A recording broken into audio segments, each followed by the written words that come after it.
Martin Luther King Jr. was a great man. When people, my people, needed a voice to speak out for us, he spoke out. He was not alone, of course. Medgar Evers, Rosa Parks, W.E.B. Du Bois, the list goes on. But Martin Luther King Jr. tops these lists for a reason. His speeches were legendary and moving, his courage was unwavering and impenetrable, and the black community owes him a debt of gratitude that we can never repay, even if he were around to receive it. But he is not around. Martin Luther King Jr. is dead. I bring this up because I've been noticing a trend recently. Not a big trend, mind you, but an irksome one, and I feel this is the time to draw attention to it. Watch this. Larry, because for some people, seeing people carrying weapons out in the open, it is intimidating. It scares them. It has the opposite effect of what you're probably after.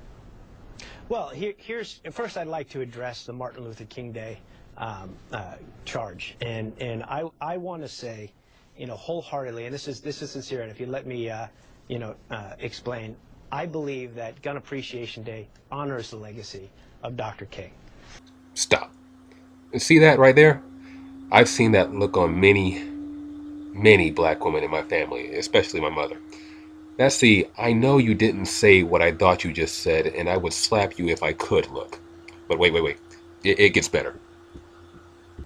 We're looking for a peaceful protest. We're looking for people to come out and to remind the members of Congress and the President how we feel about our Second Amendment.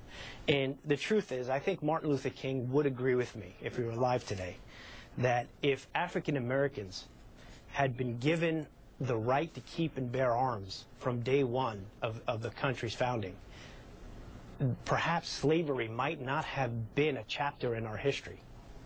Wow. Just wow.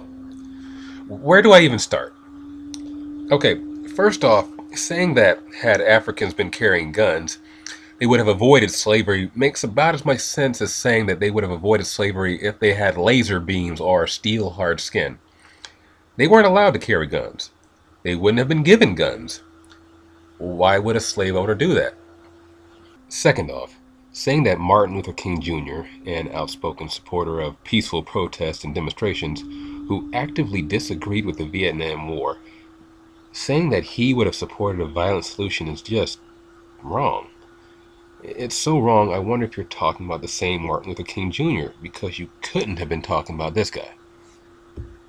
But thirdly, and this is the point of my video, it doesn't matter if Martin Luther King Jr. supported gun rights. At all. It's completely irrelevant. What people like this man, whose name I can't remember and don't care enough to even look up, often do is try to get black people on their side by simply linking their cause to a figure we respect. In this case, Martin Luther King Jr.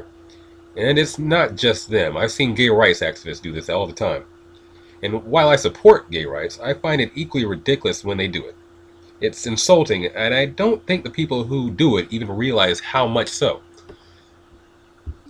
I'm a black man. I'm not a sheep. I have no idea how Martin Luther King Jr. felt about gun rights. Moreover, I don't care. Martin Luther King Jr. was not perfect. I do not live my life by everything that he does. I find the ideals he spoke about appealing, but that's it. If he says something I disagreed with, I disagree with it. I wouldn't simply change my mind because he said I should. That you think linking him with whatever struggle you have will automatically win black people to your side isn't just wrong, it's offensive. But ignoring that, here's the thing. Martin Luther King Jr. is dead. You do not get to speak for him. You do not get to assume he would have done this or not done that simply to suit your agenda. When you dredge up Martin Luther King Jr. and say he would have stood behind you on this or anything, you are being presumptuous to an insane degree. It's rude to speak for people in real life when you don't know how they feel about an issue. Why would it be any better to do this with a dead person? So please, the next time you feel like Martin Luther King Jr., or anybody that you admire really, would agree with you on whatever your stance is, just stop. Look at what he actually said and did. And if he said nothing about your issue, don't assume he did.